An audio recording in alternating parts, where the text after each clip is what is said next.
And welcome back to the show. I'm going to stare into the eyes of Steve for 2 seconds. 1, 2. Yeah, okay, that's his name, by the way. Steve, I've come to the conclusion that Steve is his official name. I'm going to pet him on his head to make him comfortable. He's biting my mic. I'm not sure why he's doing that. Anyway, I have Tim back on the podcast today. Tim, how you doing, my dude? I'm good. I have to admit, though, I like Larry better. I've settled on Steve entirely because, you know why I have Steve? Because every time I was a little kid, every time there was a lizard that came up to us, we named it Steve. And because we're unoriginal, we named every lizard we ever saw Steve. And so that name has a personal... I'm going to name my child Steve. Even if it's a girl, I'm going to name her Steve. Okay. I really hope for your daughter's sake, you don't have a daughter. I really hope you don't have a daughter. What a thing. Just coming up to a newborn father, like, congratulations on the baby. I hope it's not a daughter. All right, well, today we're going to mention Star Wars stuff. We're going to talk about Star Wars stuff. There's a lot of Star Wars crap that released as of recent. There's Obi Wan Kenobi. There's a lot of new trailers for the new Star Wars video games, for Jedi, what is it? Jedi Survivor, a bunch of new stuff with the Ahsoka series and the new animated show, and what is it, Andor? Andor freaking's out, and the trailer for Andor looks freaking amazing. Trailer had no reason to be as cool as that was, but we're going to start with Obi Wan Kenobi first because that's the big rage as of recent. So I'm going to get my original thoughts of Obi Wan Kenobi out of the way first. I've seen it twice. I've seen both episodes twice, 1 and 2. Thank you, Disney Plus, for releasing it early. It was helpful. It made me stay at the 12 o'clock in the morning, but whatever, or 2 o'clock. I did not like it the first time. I'm not going to lie. I was really, and you know this because I texted you and was like, I'm not a huge fan. There were things I liked, obviously, but I was not really a huge fan. I just didn't think the things that I don't like, I still don't like.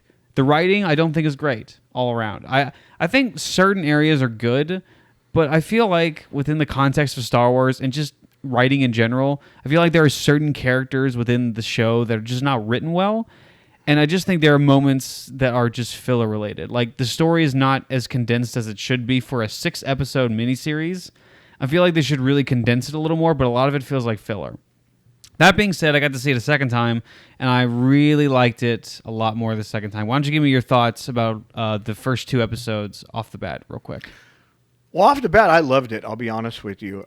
You liked it more than I did. I did. But I was at work. I didn't get to see it till later Friday night. Yeah. So I had you and, Glenn and a few people telling me their opinion.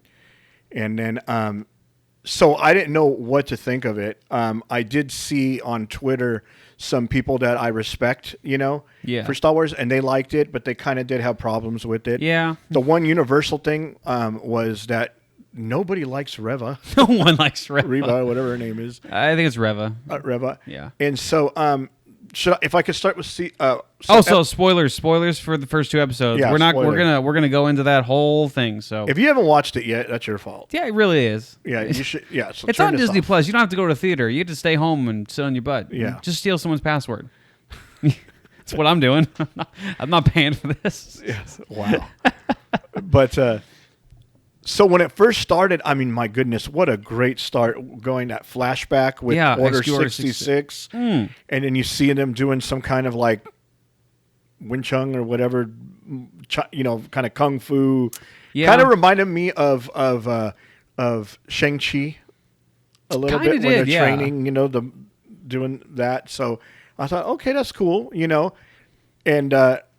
and that was pretty interesting. So I'm like, okay, this thing's starting off really good. Yeah. The thing I noticed that was kind of interesting was this is the first time we're seeing those clone troopers in not CGI armor. Because for the vast majority of the prequels, and I love Revenge of the Sith, I'm not a huge fan of the other two, but I very much respect them. We never saw a clone trooper with actual armor. We got to see it in this episode. All the clone troopers in the prequels are CGI. Yeah, no, that's true. That's true. But then I'll be honest. So overall, I really enjoyed it. I didn't mind it being kind of a slow burn, because to me, I'm just, there's Obi Wan, and then I get to see the, Tatooine, certain things going on. So I'm already anticipating, unfortunately, Reva being bad. I mean, do you know what I mean? Yeah, I guess we'll get into Reva right now. She's such an entitled villain character. She feels entitled. Like, here's the thing. Like, when you first are introduced to the Inquisitors at the very beginning, even with the design flaws that people have for the Grand Inquisitor, he was still very intimidating. I feel like the guy who portrayed him, I don't know what the actor's name, but he did a really good job portraying this guy, and it had a lot of flashbacks to Hans Landa and Inglourious Bastards. Like that movie, like it was a really good scene, like the intro to the Inquisitors. But Reva feels off because these Inquisitors are legitimately intimidating. Reva feels like someone that's trying to act intimidating. Well, and I feel like that goes along with her acting as well. Well, see, that's where I'm kind of conflicted because I seen her. Did you see Queen's Gambit? Yeah, I did. So she's the girl in Queen's Gambit. Yeah. She's the friend from the orphanage. So she can act good. So that's what I'm saying, that she's a good actor. The conclusion of thinking of it, and watching it twice, I've seen the first episode twice, second episode once, is I'm thinking that it's just that she's a good actor, but this is not maybe a role for her. Maybe it's a miscasting thing. Because I'm remembering her in Queen's Gambit because she is a good actress. Yeah. But I agree, it could be a miscasting because, again, all the Inquisitors are pretty effortlessly seeming intimidating with how they compose themselves and how they speak. The Grand Inquisitor doesn't need to raise his voice. He just needs to talk with some kind of authority. Reva doesn't have that, and I don't necessarily believe that's entirely due to the actress. It might just be a miscasting. The actress might be trying her best. Like, for instance, going with what you're saying, Kevin Costner is one of my favorite actors. 100%. Okay. Like, I love Yellowstone. 100%. I love Robin Hood, grew up like that. But if I was making a Star Wars movie, I would not make Kevin Costner an Inquisitor. Oh, no because way. that wouldn't fit him. So I'm thinking maybe, that just because someone's a good actor, we automatically think they're going to knock it out of the park. Yeah. And sometimes it does happen. So if they were, my personal opinion, if they would have made her just like really quiet where she didn't talk a lot, you know what I mean? And just kind of did a little more action, but just, didn't say anything. But she's kind of like this. But do you think they're doing that on purpose so you really hate her? Then when she dies, if she dies, I'm guessing she does, that you're like, yes, versus... Part of me thinks so because the Inquisitors hate her too. Like, no one likes her. I mean, obviously no one normal likes her because, like, they're looking at her like she's the Inquisitor. Like, we have to fear her even though she's kind of tiny. And when she's standing next to, Owen and she's trying to act intimidating... She's not as tall as him, so there's a height difference, so it's kind of funny. It's like Tom Cruise trying to intimidate somebody. He's got to look up at them. It's like, do you want to go, punk? He's like, you're 5'1", you're tiny. But at the same time, the Inquisitors are not a huge fan of her either, so I feel like that might be the case. But at the same time, here's my biggest problem with Reva, and I think you might agree with me on this. She has a fixation for Obi Wan Kenobi. We don't know what that is yet, because we're only in the first 2 episodes. We don't know what motivates her to hate Obi-Wan or want to find Obi-Wan. But because of that fixation with Obi-Wan, there seems to be a character that could fit that mold a whole lot better than her, and that's Darth Vader. Darth Vader has a fixation with Obi-Wan, and we know who Darth Vader is, and Darth Vader is a beloved character, and Darth Vader would make more sense. Why not make Darth Vader the Reva figure and replace her with him? I don't understand why you would not do that. Well, that's interesting that you bring that up, because what I was thinking is that basically... I'm thinking she idolizes Vader and that she wants to do everything she can to impress Vader, or maybe Vader secretly says, I still want you to find Obi-Wan. I don't know, something like that. But I think she does really wants to impress or serve Vader. So I think that's where her fixation might be. What I kind of question is, how does she know Anakin is Vader? That's weird because that's not common knowledge. Yeah. So was she a Jedi before? I mean, I think Obi-Wan might have recognized. Yeah. Well, I mean, there was thousands of Jedis and kids, so she would have been a lot younger. Yeah. But I was under the impression that a lot of people did not know Anakin was Vader. I agree with you. No one knows that Anakin Skywalker is Darth Vader. Like, in the comics and even in the canon comics, even in the Legends comics, Vader kills people for knowing that he's Anakin Skywalker. And even like the few people that know he's Anakin Skywalker are not telling Vader that he's Anakin Skywalker. Like Grand Moff Tarkin figured it out, but he's not telling Darth Vader to his face that, oh yeah, you're Anakin Skywalker. Like, no, you wouldn't be that stupid. And what is it? Grand Admiral Thrawn figured it out, but he's brilliant. But it doesn't make any sense that this Inquisitor would know who Anakin Skywalker is unless she saw him at the Jedi Temple and she survived Anakin, which could be a thing that we could be seeing because we know Hayden Christensen is back and we know that we could do some de-aging and make him, which I really do hope they do, show a younger Darth Vader at the Jedi Temple slaughtering people. That would be really cool. Yes. Yeah. That's what we all wanted. It's kind of a weird sentence to say that, like, you know what I want in this series? I want Anakin Skywalker to slaughter some young... No, but honestly, that's the one thing out of Revenge of the Sith, even though I love Revenge of the Sith, is I wish we would have gotten more of Vader, seen that other than just him like in a little hologram and, holding someone by the throat and going like that. We never really got to see should have gave me about 5 minutes of that and I would have been a happy man. And maybe that's what we'll get in this. Yeah. And I will notice, I'm sorry for interrupting, but I will notice this part, that when we finish the first 2 episodes... the vast majority of the things that you see in the trailers for Obi-Wan are in the first 2 episodes. So, and there's 4 episodes left. We have a lot of stuff. Oh. We have a lot of ground to cover. So there's a lot of stuff that we have not seen. So I'm really interested to see where we go from here. What? Okay, this is... People are going to say, because she's... black, but what if she's Mace Windu's granddaughter? Oh my god! And she knows Vader. Like, all the jokes like for a long time ago, where the what was it, Lando Calrissian? Like, remember in Family Guy when they were making jokes of Lando Calrissian? Like what system's Lando? Like, no, Lando's a black guy. In fact, I think he's the only black guy in Star Wars. And that's what happened when Finn came out. People were saying, like, he's got to be related. Like, I'm sure there's other black people in Star Wars other than Lando. Saturday Night Live made fun of that when Solo was coming out and they had, Glover on there. What's his name? Donald Glover. Where he's supposed to be Lando and he's like, well, there's only one other black guy in the thing, but we got people with lizards with vests walking around. But only one black guy. Yeah, but one black guy. So, I remember everyone was saying Finn is Mace Windu's thing. It's like, okay, come on. The universe is not that small. Yeah. But I think that she just has a fixation of Vader, and she wants to impress him and be the one. She wants to be at the top. Kind of like what Sith are. We know the Inquisitors aren't Sith, but she basically just wants to... I think that's what it is. She wants to have favor with Vader. Yeah, she wants to have favor, and I think she wants to be the one that's on top because she's a strong woman who don't need no man. I don't need no man. He stabbed at a man. Yeah. We'll get to that in a second. But she does mention the fact when she's taunting Obi-Wan that in the second episode that Vader will be pleased. And is like, okay, so maybe you are trying to just please Vader. Like, that might be the case.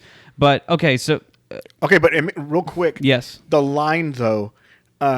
I have to say that I love the line where you can't escape him. I like that line. That was a cool line. I like that. And that was in the trailers, and that was a cool line. Yeah. I wish that Vader, was more present. But again, like the fact... Okay, let's get to actually seeing Hayden Christensen in the back to tank. Because once Obi-Wan realizes, like, oh, crap. Anakin Skywalker's freaking alive. Once she mentions Anakin Skywalker, it's like, oh, you didn't know. He's alive. Or she says Darth Vader, I think. Yeah. And he doesn't know the name Vader because of Yoda. Well, yeah, he does. But he thinks Vader. He's probably, because you said this to me once, and I says, no, come on. He knows he's alive, and you were right, because I gave you a hard time for it. But according to him, he probably thought he died, being burned on Mustafar and didn't survive. So can you imagine that look on his face at the end, and then... see that. I mean, that's going to be great. So going back real quick to Reva, the part that kind of bugged me is when she's talking to Owen and threatening to kill him, and she kind of starts like messing with this shirt. That was kind of weird. Yeah, it's like, what are you doing? Like, oh, I like that. Is she adjusting his shirt? Like, it's a little... and just... Are we quasi-romanticizing this? Yeah. Like, what is this? It just doesn't... It's just a little bit over the top. It is. Do you think that comes down to how the actress is playing her, or do you think that's down to the directing? I don't think it's down to directing. I think it's down to the writing. I mean, who wrote it? Do you know? No, I don't know. I know Deborah Chow, who directed a few episodes of The Mandalorian, some of the best episodes of The Mandalorian. Yeah. She's directing the whole series, and I think she's doing a good job so far. But I feel like it could go either way. It could be down to the actor, or it could be down to the director. Who knows? Yeah, I think it's more the writing. Could be the type It could be the casting too. Yeah, I think that seems like a decision that could be like on the set. Like, here, you could like adjust his clothing or something. Like maybe that's intimidating, or maybe like maybe some Steven music will play in the background. Do you remember when The Force Awakens came out and I saw Daisy Ridley interviewed, and she was saying how when they were first filming, J.J. Abrams told her your acting is wooden. Yeah, and so like to me, a good director, even though I'm not a huge J.J. Abrams fan anymore because of what he did to Star Wars, or Rise of Skywalker. But I mean, he's a good director. He's a good director. But he seems like he can get the most out of his actors. He does, and he does really good job with his actors, and that's proof. But the movies that he's directed, like they're not the greatest stories on planet Earth. Like you could even argue that Force Awakens, for as much of a movie that I still enjoy The Force Awakens. It's not the greatest story. Like it's a revamp of the first one of the first Star Wars. But the acting is really good in that movie. And J.J. Abrams is, you can see from behind the scenes, he really gets along with his actors and knows how to communicate with them very well. And I feel like that's the same with Deborah Chow, because there's a lot of really good performances in this series so far, save for a few things. We'll get to that in a minute. But either way, it really comes down to an actor-director relationship. We'll see how that works out. But let's get back to the revelation that Obi Wan Kenobi finally figured out that Darth Vader is back. We'll get to the other part in a second. Well, that Darth Vader is alive and that Anakin Skywalker is alive. I'll refute something real quick. He does know who Darth Vader is because in Revenge of the Sith, when he was watching Anakin Skywalker in the hologram, he sees the Emperor say, "Rise, Lord Vader." So he does know who Darth Vader is. No, I agree with you on that. Okay, sorry. No, I didn't say he didn't. Yeah. Okay, my bad. I just think he thought he died on Mustafar. He did. He must have thought he died. Yeah. And even Yoda says his name. Exactly. Yeah. But here's the thing. I will say in this moment, I freaking called it. He does not know who Anakin Skywalker is. No, I know, and I gave you a hard time. He is revealed in the series that, holy crap, Anakin Skywalker's alive, and he has a moment like, dude, Anakin Skywalker's alive. Yeah. He's Darth Vader. He's still out there, and I messed up. And it's like, holy crap. And I was so happy for that moment. That was my favorite moment in the episode, in the series so far. It was a great moment. Okay. No, and that was one of my favorite right there. Yeah. Because that look on his face was like, oh my gosh. Yeah. I have been not training for 10 years and just, cutting meat and stealing meat from work. What a terrible worker, isn't he? Yeah, crappy job. Yeah, he's also stealing from his work. Freaking terrible employee. Obi-Wan's a terrible employee. Yeah, he is. He's terrible. And so, but he's like, it's like stealing Post-its or something, But So he's doing that, and he hasn't been training for 10 years. And what has Anakin been doing, or Vader's been doing, is he's been training and probably so powerful for 10 years. Oh, yeah. He's been getting used to the Darth Vader suit for 10 years. Yeah, and then he buries his lightsaber. Do you think that was kind of like to tie into Rey burying the lightsabers on Tatooine? And, do you know what I mean? Yeah, now that you mention it, it could be, but at the same time, I think that made sense for the character in the moment, but it made sense for the script. But at the same time, like, what does Anakin Skywalker hate more than anything? No, I was just going to say, like, I want to see a flashback of Obi-Wan talking to himself, like, let's see if you find this, huh, Anakin? He's just go back to that time and see him burying his lightsaber. Like, he'll never find it. He'll never find it. Freaking hates saying that guy. Yeah, he does. Yeah, but how does Anakin? Boy, it's like in the middle of nowhere, and he doesn't have a metal detector. He just somehow knows where it's at. You know what I mean? He's like, oh yeah, I buried it here. What if his hand's like a metal detector? He doesn't have a map. Yeah. Yeah. I mean, I'm sure he could use the Force where it's at. But yeah. But I just thought it was funny. It was pretty cool though, seeing his, his lightsaber, and you see Anakin's, with it. Hey, so my mind's kind of blank because I'm getting older, but is his lightsaber Qui-Gon's? No, his lightsaber's not Qui-Gon's as far as I remember. It's not the same. Okay. Qui-Gon's was a little more solid and black. Well, his was green, but to me it looked like a little bit, the hilt was a little bit kind of... Yeah, like the hilt is different. Well, his lightsaber is different from the one he had in Phantom Menace, which, despite being a Star Wars fan for a very long time, I just figured out recently that his hilt was different from Phantom Menace than the rest of the Star Wars movies. I just figured that out recently, and I feel really stupid for realizing that. But Yes, his lightsaber hilt is not the same as Qui-Gon Jinn's. But did you get a little excited when he's like, Qui-Gon, talk to me? I was like, okay, we're gonna get it. Qui-Gon's gonna appear, but they tease that at the beginning when they do like the revamp of the prequels, and then they end with the line, Qui-Gon will teach you the way of immortality. It's like, yo, Liam Neeson, we're coming back. Let's do this, baby. So we're 100%. He's got to come. I think the fans would be pretty PO'd if Liam Neeson doesn't appear. Yeah, he's got to be. Or Qui-Gon. But yeah, that's. Do you think we'll see Yoda kind of communicating with him? I mean, Yoda's on Dagobah, but I'm sure they can. No, I don't think we'll see Yoda. I think force call. I think we'll definitely force call. Yeah, hello, Skype call. But we'll definitely. I feel like we'll definitely see Qui-Gon Jinn. There's a possibility we'll see the Emperor because there's been teases and hints, but may not happen. He's not necessary for the story, so it may not happen. But remember, Yoda says, training I have, to commune with them. Yeah. So obviously Yoda's got to be somehow teaching him or something, or in the past maybe. Well, maybe he's communicating with high school ways, like, hey, tell Marissa I did this, and like you tell this person I did this, and they'll communicate back and forth. So same way Yoda's communicating with Qui-Gon, and Qui-Gon's relaying the information back to Obi-Wan. That's true. Like, because you don't want to leave any type of wave out communication wave for them to pick up. But that's kind of okay. So let me finish off Darth Vader first, and then we'll go back to Qui-Gon. So seeing Hayden Christensen in the bacta tank was cool in and of itself, but he opened his eyes once we cut to him.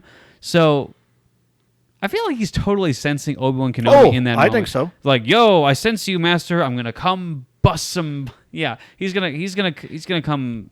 Kill I think people. It's gonna be like you've seen the deleted scene of Return of the Jedi at the beginning, right, where he's making his lightsaber. Oh yeah, 100%. Well, remember he goes Luke, and Luke can feel him.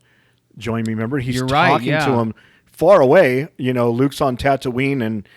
He's on his Star Destroyer, wherever it's at. So I think they can feel each other, and they're going to be maybe not necessarily like Rey and Kylo, but no dyad, but 100% the same thing. But like how you see on that deleted scene, but yeah, man, Anakin's my favorite Vader / Anakin. So when they saw him, what a way to end it, But man, that's a great ending right there. What a great cliffhanger.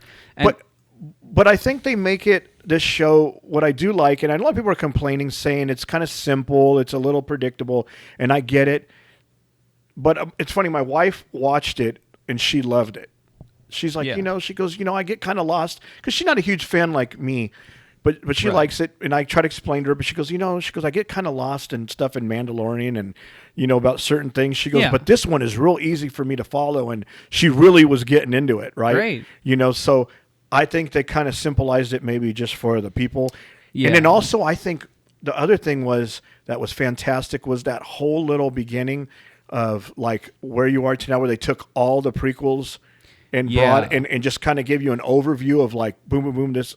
That was a great like condensed of all the prequels. And for people who don't like the prequels, there's still quite a few people out there who don't like the prequels, even though the prequels are getting a whole revamp of popularity. There are a lot of people who don't like them, but so that's a good like condensation of all the prequels, so that's great, and I thought it was really well handled. But I do agree, like it does feel simple, but I do like that simplicity. Like there's something to be said for simple stories and simple stories like that. Like everything that I enjoy about this series is Obi-Wan Kenobi, and seeing his daily routine and seeing the fight. It's very mundane and very boring, but it's also just. It's what this character has to do. But it's Star Wars, though. Yeah, but it's the prequels. Yeah, but it's exactly like in line with what you would think this character is going by. He has been reduced to a general, a Jedi Knight, a general in the Clone Wars, to looking after a kid and being essentially what feels like slave labor in Tatooine. What about when he wouldn't help the Jedi who finds him? And it says just, the Jedi last fight's over. I'm not going to lie. Isn't that flirting a little like the Force, like the Last Jedi? Isn't that flirting like how Luke was? Well, here's the thing. I feel like sort of. Well, Obi-Wan Kenobi has not lost faith. Like, he's still a Jedi. Yeah, because he wants to train Luke still. He still wants to train Luke, and he's still doing his job. Luke abandoned everything that he loved and known because of one mistake. And that didn't make sense for his character. And he purposely, without having to go hide, he went. Yeah, he went and went hide. Yeah, that's Obi-Wan true. Kenobi is still duty first. And you see that with his relationship with Leia. He's 100% duty first. Like, let's get to the ship. We're going to do this. We're going to do this. He's duty first. Okay, so let me say what I have a problem with. What's up? But they could probably. But I'm sure they're aware because they're smarter than me. Yeah. Of continuity. Yeah. Is okay. So he's rescuing Leia. Mm-hmm. Right. 10 years. Right. So we're about 10 years away from A New Hope. Yep. So why would the recording say? And years ago, you served my father in the Clone Wars. You know, he begs for you. Wouldn't it be like, hey, remember me 10 years ago? You saved me when I was a kid. Maybe that might be a continuity, but at the same time, I feel like what's more impactful to you as a person, like saving one person or helping in the Clone Wars? Spending a lot of time. That would be like me not seeing you for 10 years and saying, hey, Jacob, man, remember years ago, like when you were a little kid, you saw me at church and stuff when we did all this other stuff, this big adventure together. Like I rescued you from that. I don't know. That was a terrible analogy. I'm sorry. No, you're good.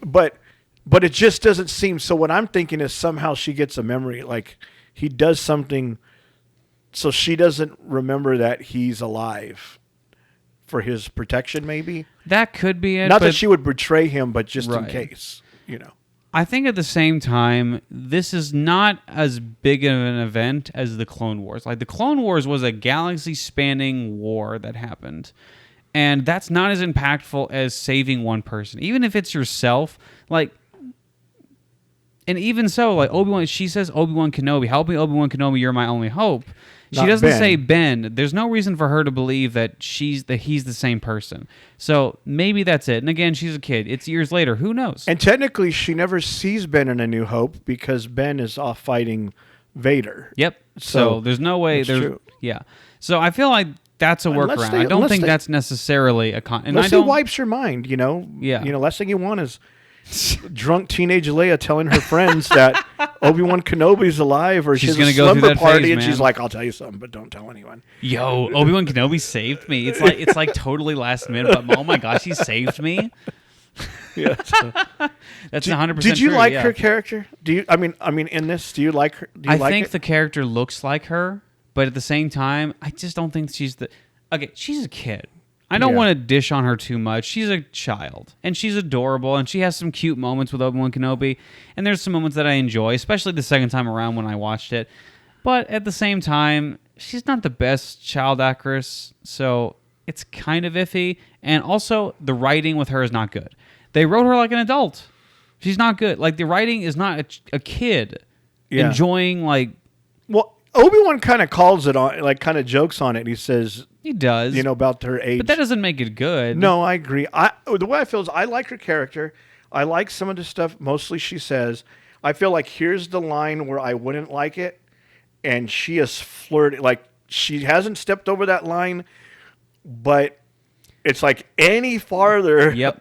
I'm starting to, like, we're safe right now. Yeah. We're like, I do like it, but you're treading on. You could easily jump that line, and you could go from okay to very unlikable. Yeah, I don't see her arc lasting the full 6 things. I think the arc was just made so to get him off planet somehow, so Vader knows where he's at, or you know, Reva, and then I think she'll go back and be happily ever after on Alderaan for a while. Yeah. You know, and maybe this is the last time that Obi-Wan Kenobi will be at Tatooine, because if Darth Vader senses him, then he has to go. And he has to run away, because Darth Vader can't figure out that his son is on Tatooine. So now he has to avoid Tatooine. So maybe that's the way they're going. I don't know. I haven't seen... Episode 3's not out yet. Well, I think that somehow Vader at the end is going to think Obi-Wan's dead, but that's just my opinion. Let's talk about...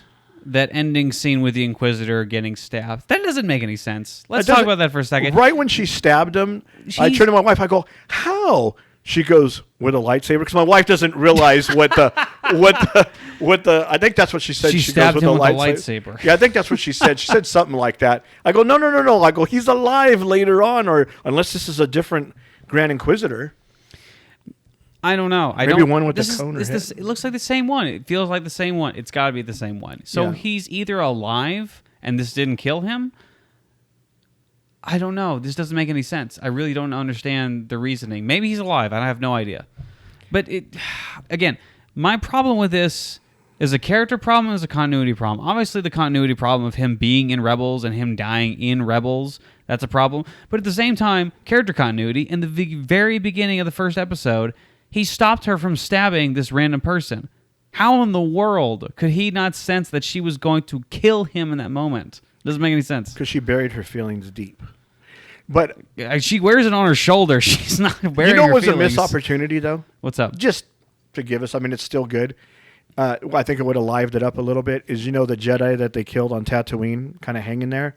Yeah, that guy. He had his lightsaber. They should have showed us a lightsaber battle between him and Reva or one of the Inquisitors. That would have been cool, but maybe save that for later. Maybe save it for Vader. Vader coming in and, killing people. That'd be amazing. Yeah. Again, I keep coming back to Vader killing people. It's like, that's amazing. Yeah. There's a book called Lord of the Sith. Mm-hmm. You know what I'm talking about?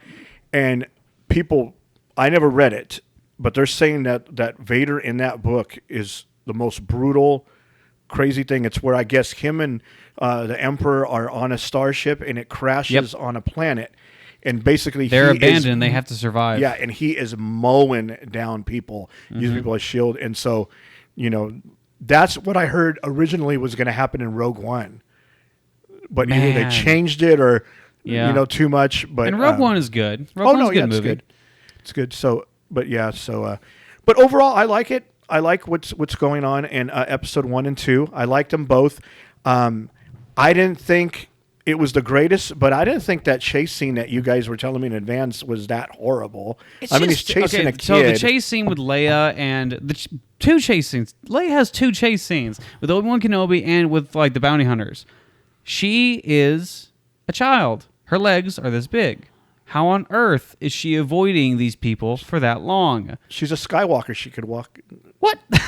No, but but she knows those woods, and she's just being a little crafty. So what? I know woods that are out back from my place, but at the same time, I wouldn't know how to freaking navigate those. Oh, that reminds me. Did you know the guy who kidnaps her at the beginning? The main guy, the white dude, bald. That's Flea from Red Hot Chili Peppers, right? I have no idea who that is. The bass player for Red Hot Chili Peppers. I don't know what Red Hot Chili Peppers is. Boy, do I feel old. Let your age show. Jeez, man. Either you're super... How do you not know who Red Hot Chili Peppers? I'm also super naive. Okay. Well, anyway, that's Flea from Red Hot Chili Peppers. Anyway. So that's just a side fun thing. Overall, I think we both agree it's very enjoyable. It's not the greatest thing so far. We haven't gotten to the nitty-gritty of the story yet. Again, my biggest issue so far is that a lot of the story, especially with Leia, feels like filler. And I feel like they could fix that later on, but at the same time, it's Disney, so who knows? But it can. They need to fix Reva. I don't like her. She's not an interesting character.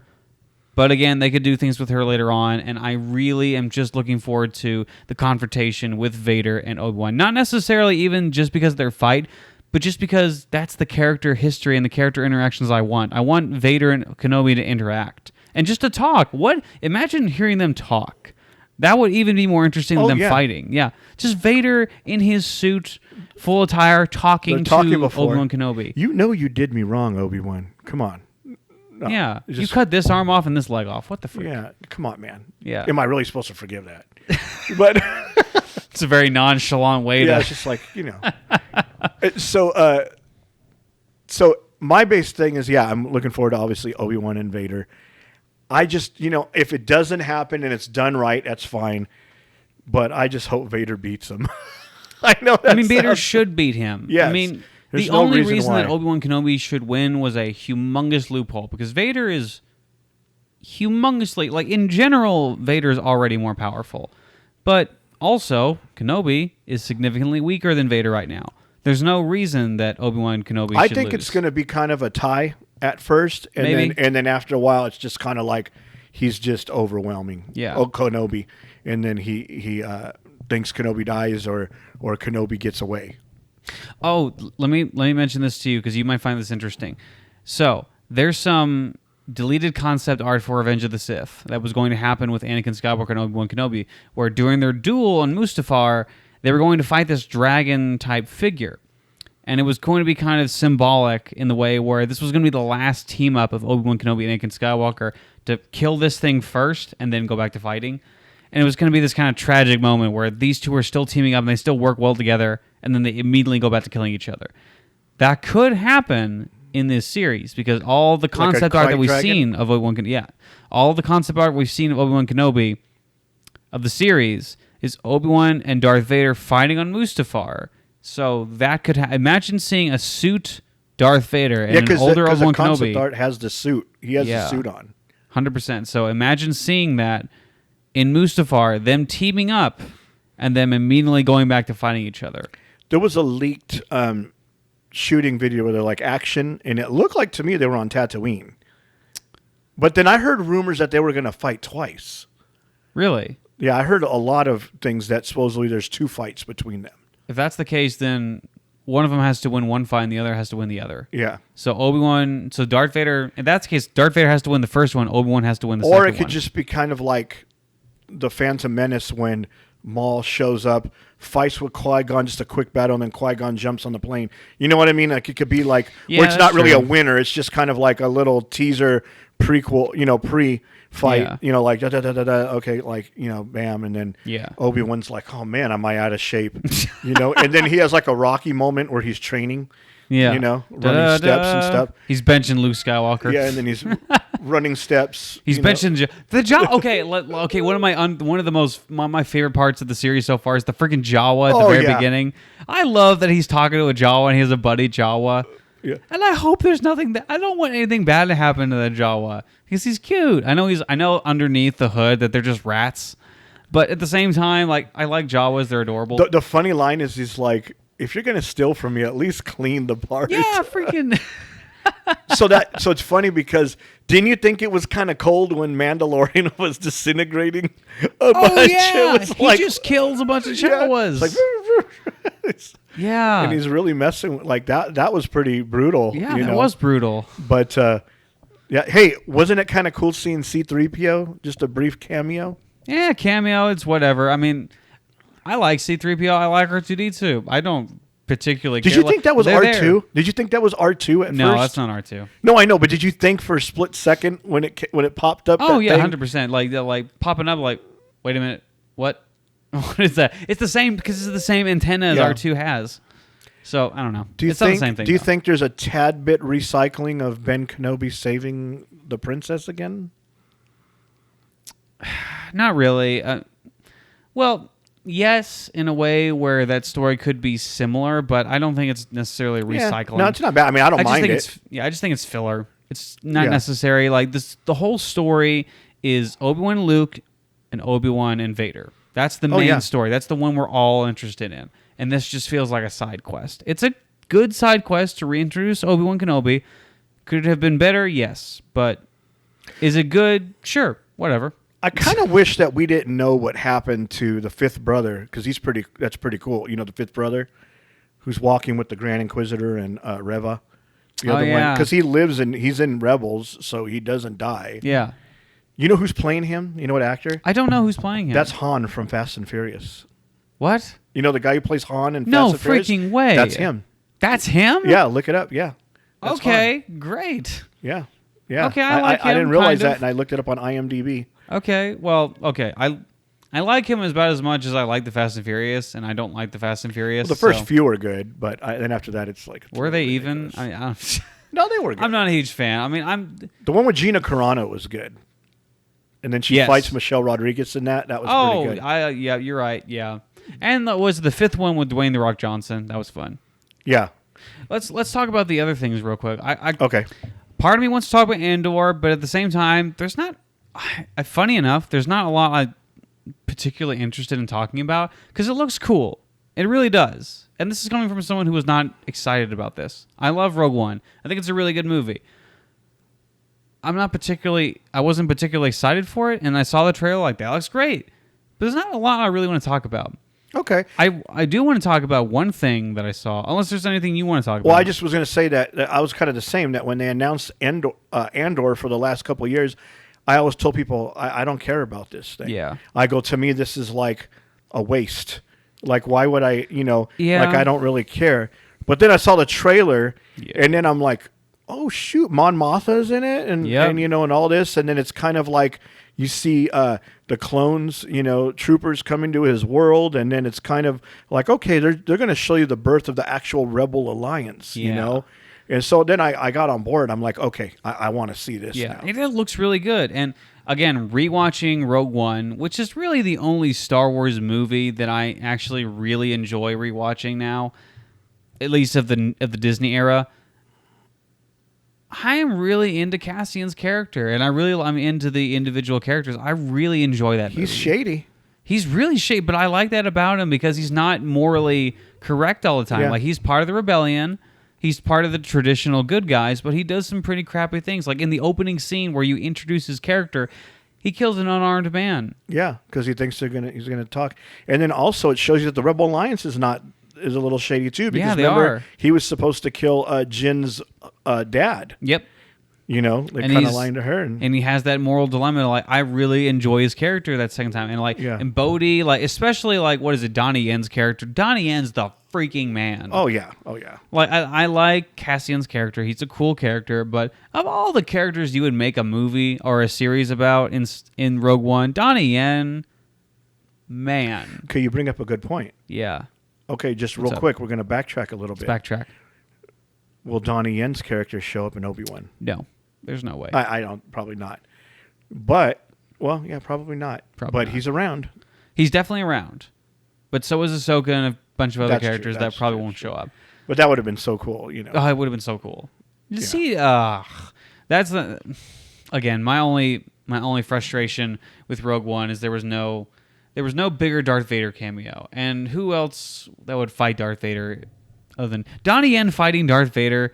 It didn't need to happen for the story. It didn't need to happen. He didn't have a saber. It didn't need to happen, but what a fan moment. What a cool moment. So let's talk about the animated show that's going to be coming out with Ahsoka Tano and Count Dooku.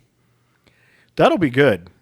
That'll be good. I'm more interested in Count Dooku's backstory, to be honest. Yeah. Because we already kind of know Ahsoka's. We do. So that would be interesting, because then you're going to see, I don't know, they're going to show maybe where he's training later on a young Qui-Gon, and then, he's, maybe they'll show us a little bit of what maybe his meeting of the Emperor that caused him to turn. Yeah. That would be kind of cool, one of my favorite characters from the movies, other than Vader and the Skywalkers, is Qui-Gon Jinn. Yep. Qui-Gon's an awesome character, and he was very powerful. They even mentioned the book. And Liam Neeson's still a huge fan of Qui-Gon Jinn. Even people who don't like the Phantom Menace, you got to admit his character's great. I remember about a year before the Phantom Menace came out, I saw the news and they were saying Qui-Gon Jinn's playing Darth Vader's father.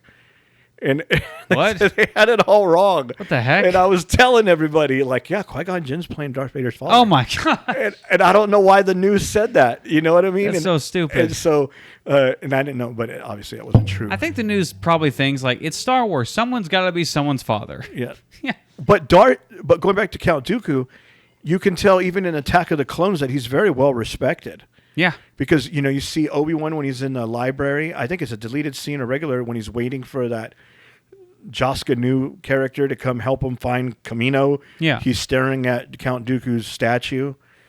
Yeah. And then when Padme, I believe the Count Dooku's behind it, it's like they're still kind of defending Count Dooku. Yeah. And even Mace Windu says it's not in his nature to kill Jedi. Yeah. First off, we know it is. He will 1,000% kill a Jedi. But at the same time, we know there's a history between Mace Windu, Yoda, and Count Dooku. This guy has a history with the Jedi. Yeah. So that's interesting to see. And especially, we're going to be going into that in the animated Clone Wars era. First off, the Clone Wars is such an... Even so, even as popular as it is, I feel like it's still underrated with the fact that it has some of the best Star Wars scenes, period. Like the ending of the Clone Wars is probably my favorite scene in Star Wars, period. And with Vader in the snow? Yeah, with Darth Vader in the snow and with Ahsoka just burying the clone troopers and Rex like leaving the like that is one of the most Star Wars is great, it's wonderful, but it's never been haunting. That is one of the most haunting things I've seen from Star Wars ever. And I feel like the Clone Wars itself does such a great job at portraying the era of the Clone Wars and the fact that it's such a sad tragedy at the very end of it because all it is a game for Palpatine. And it goes to show you how great, what's his name, Dave Filoni is. Yeah. At storytelling. 100%. And he's the one that should have done 7, 8, 9 with Jon Favreau. 100%, yeah. With Jon Favreau. Them two could have knocked it out. I would love it if Dave Filoni was writing or at least assisting writing and then Jon Favreau was directing because Jon Favreau is a great director. Oh, yeah. And his episode of The Mandalorian in Season 2, it may not have been the most story-driven episode, but visually and the way he portrays it's so awesome. I could be wrong, but I thought I saw on Celebration the other day, a couple of days ago, where they said that Dave Filoni is directing Ahsoka. I think that is the case. I think he is directing Ahsoka. Yeah. But that's because that's his baby. That's his character. But which I don't mind, because people used to always say, give Dave Filoni, let him direct the movie, and it's like, no, well, he hasn't really directed any movies yet. Let him start a little, he's a great Star Wars storyteller, but that doesn't mean. I'll tell you who's my favorite out of every one of the Mandalorian directors and all that. Yeah. Is Bryce Howard Dallas. Oh, she's freaking awesome. I mean, look, Deborah Chow, I love her, what she's doing, but I would love to see Bryce Howard Dallas just Victoria from Twilight. How can you not Here's one thing I love about her. And I don't want to take this away from her, but she has the mentality of her dad. If you've seen Ron Howard, he's such a wonderfully nice human being. Yeah. And she has that same mentality. If you see the behind the scenes of her directing and all the scenes on Disney Plus of her behind the scenes and talking to other directors, she seems like just such a wonderful person to be around. And I feel like that is really easy for the actors. It's really easy for the crew to have her on set and to direct them. But I agree with you. I will say her episode in season 1 was not great, but her episode in season 2 was freaking awesome. Yeah. And she directed the only good episode in Boba Fett with The Mandalorian. She did a great job there too. That's not hard, but real quick. Okay, just 5 seconds. Okay, yeah, go ahead. Steering. Are you looking forward to Jurassic Park with her in it? Oh, yeah, 100%. Listen, I mean, I wasn't a huge fan of the last one, but the trailers for this one and the fact that they're really vamping the nostalgia, I'm into it. 100%. Yeah, me too. Where they're bringing it all back, and then you see, what's her name? I didn't care, her. I didn't like her character too much in the Last Jedi, but what's her name? Holdo. Oh, Admiral. I know who you're talking about. I don't remember her name in real life. My mind is blank. How do I not know her name? But anyway, she's coming back, from the original, and I'd love all to see of them. her. They're all coming. Steve Go. Not Holdo, but 100% that. Yeah. So Laura Dern. Laura Dern. That's you're right. It. My bad. But so okay. Anyway, so yes, I'm that cartoon seems like it could be really good. Yep. Which I haven't seen a good Star Wars cartoon. I've been meaning to watch Visions, the anime, but I have not watched it. The anime that they came out with, the Star Wars. There's a Star Wars anime, like a Japanese anime called Vision. Oh, you mean the one with Anakin Skywalker, Obi Wan Kenobi, Adventurous, and Grievous? No, there is an actual anime Japanese with all new characters and everything. It's supposed to be really good. It's on Disney Plus called Visions. Oh, yeah. I don't really care about that. Yeah, I've been meaning to watch that, but I just haven't got around. It's okay. It's all right. But I'm excited for Ahsoka, to be honest with you. Yeah. I know you're not a Rebels fan. I'm but not. I like, I want to see them go hunt Admiral Thrawn. I want to see Ezra Bridger. I want to see Sabine. I want to see that. Did you ever see the episode in Rebels, the episodes where there's the Jedi Bendu? I mean, the Bendu? Yeah, the big guy? dude. Yeah, I saw that. I liked that Admiral Thrawn was in those, and I enjoyed Bendu. Again, I don't care about Ezra. I think he's a crappy character, and I don't like his side characters. Kanan is cool. I like him. And again, all the returning characters, Ahsoka, Darth Vader, Maul, they're all great. But Rebels is just not my cup of tea. I love the Clone Wars, don't like Rebels. That was the original, from what I read, the original name that George Lucas had was Mace Windu the Jedi Bendu. Or Jedi really? Bendu was the original name. That's interesting. There's a lot of reoccurring things like that, because Starkiller, the one like the Force Unleashed game, Starkiller, that was originally Luke Skywalker's name, and then he changed it to Luke Skywalker, and Starkiller turned out to be... then Starkiller base. Yeah, and then now it's Starkiller's base in Force Awakens, which I will say, of all the wasted potential, you could always bring back the Force Unleashed, because that was a really cool story. Oh, I played that on PlayStation. Yeah, I thought that was a great one.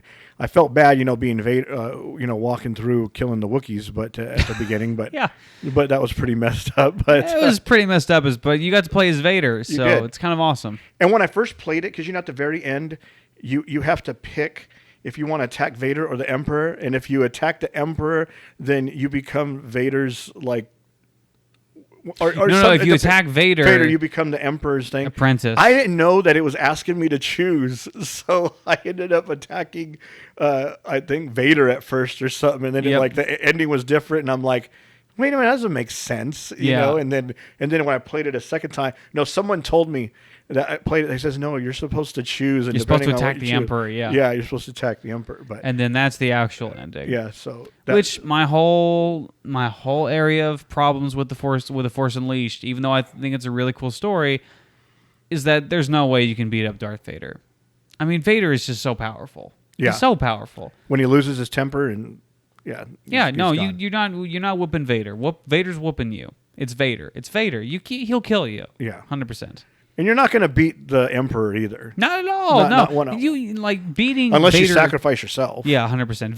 Beating Vader is one thing, but beating the Emperor, Yoda could barely do that. Yeah, and even in the books, which was different than the movie, he was actually getting the best of Yoda. Yeah, and Yoda was even realizing like, I can't win this. He's been waiting for years for this, and training, So kind of really sucks too. Yeah. But Yoda was never the chosen one. He was supposed to help the chosen one fight. That was his purpose.